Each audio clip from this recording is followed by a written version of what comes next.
Hi. Good morning and welcome to Back to Berg Mountain Optional University. Wednesdays we follow an art history course analyzing hashtag the last black unicorns in the textbook entitled hashtag you can be unicorns too, distinguished in time from space. Contrasting sovereignty of personified lions with unicorns and kings, we see strength and wisdom compared. In art history 1792, won't you come along with us? Preface. In kingdoms there are those noble and others subject to them, where hierarchy mimics biology and victors of most previous wars. Seldom, if at all, do or have subjects surpass others noble as subjects submit to kings through men noble.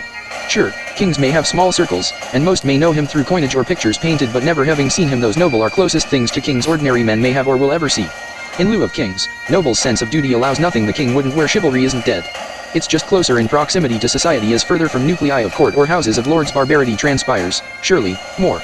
In victors are men noble, but in society we are who we present ourselves as, and acting noble one is seen as such. The measure of man is in his civility, but noblemen are not so only because they'd won a war, but individually they become parts of kingdoms which precede known family lineage. You can trace blood past 1100 AD. Seldom do we relate with others in foreign markets absent trade, but surely citizens are citizens wherever one goes. Citizens are equal members of a state where, though not subjects, are neither noble, but distinguished in electoral triumph or returning victorious from war. The value of man rises and tomorrow seems brighter under their auspices. Gravitating toward prosperity, states are governed, growth is natural and accelerated profit is ensured, but English prefer Marcus, French Marquis, and Germans Mark. Within every state are dialects, if only girl talk and boy, but different markets call for alternate strategies. As a citizen is a citizen and a horse, the unicorn theory is tailored to foreign markets. Why? Well, because people, if only my niece, want to believe hashtag the last black unicorns exist and wants to be one when she grows up. Personifying hashtag the last black unicorns, we do in the most interesting men in the city who, far from lions, prefer the regal and august stature of men who look noble. Compared with citizenry, men long for the dignity and respect of those victorious in war or triumphant in elections, resting on laurels of yesterday like gentlemen. Babies are born every day, but black unicorns less, where art proves hashtag UKA North by East unicorns too, distinguished in time from space. Introduction. A lion isn't just any big cat, but, as it is seen as the king of the jungle, kings liken their sovereignty to lions' reign, taking identity in lions themselves.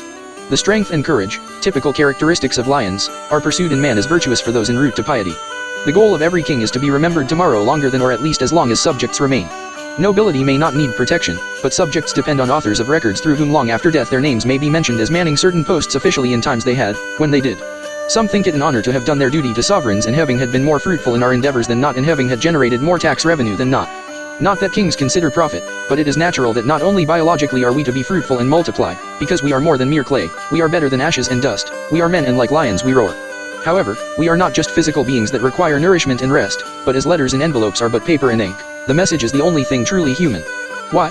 Well, because blocks of ice unhued or canvases unpainted are but matter with no form, where the form of art comes from inspiration and not strength. Inspiration comes from an imagination that, distinguished in time and space as unique as unicorns, their relative art is as well. Concerning country, we are all equally of clay, and it's to earth which we shall soon return, but not before distinction, if at all it can be. It is not that we know unicorns don't exist, it's just that it hadn't been proven as of yet that they don't.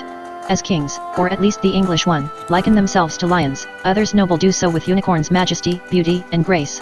As Jews partition themselves from other men they call Gentiles, man and born with an innate sense of sovereignty, where autonomous art created tames lions, and in relative spheres men become kings of burghers, in sculpture or other design. Approaching unicorns one may only be Gentile, and more so gentle, from where men are distinguished as gentlemen. Of gentlemen some are noble, but most being so far from nobility and autonomous, their innate sense of sovereignty is expressed in art. What has art and hashtag the last black unicorns have to do with one another? Well, as a horse is a horse, taxonomically aquas feris cabalus, and unicorns certainly categorized the same, but for most non-Gentiles unicorns only exist in art. As 47-point buck before shot by a 27-year-old Tennessee farmer in 2016 was of hunting lore, being the largest recorded at 312 3/8 inches, things unrecorded doesn't mean they don't exist. Hashtag the last black unicorns are certainly equine and feral, but cabalus, they certainly are not. Domesticated, in theory, are those white being chained to the crown, while those black in states are afforded the 11th Amendment and recognition that liberty, like hashtag the last black unicorns or the strokes of pens, can't be bound. Citizens of states are subjects of the land and seeming insignificant in relation to the billions on earth and countless more who once walked here attached to statesmen. In the wilderness where king's spheres fade, man must rely on his better judgment while waiting on word from kings who may have died in battle, ending his perpetuity. Horses are born to run but broke by idle time, cowboys' insistence, and bridles. Communication between horses and humans improve, but every foal is born feral but in captivity bred, because horses primarily run and graze from time to time while generally following scents of mar race. Sure, There are only isolated pockets on the earth where feral horses still run free, as in Scotland, but horses don't choose with whom they bred in the wild as man breeds, improving desired phenotypes, but horses scent and proximity.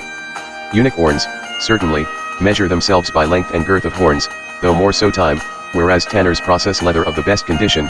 Scottish tanny streti afford selective democracy for families to override written wills warding kingdoms and states to collective administration, making primogeniture irrelevant, and sovereigns of more beautiful men personified in unicorns as opposed to lions.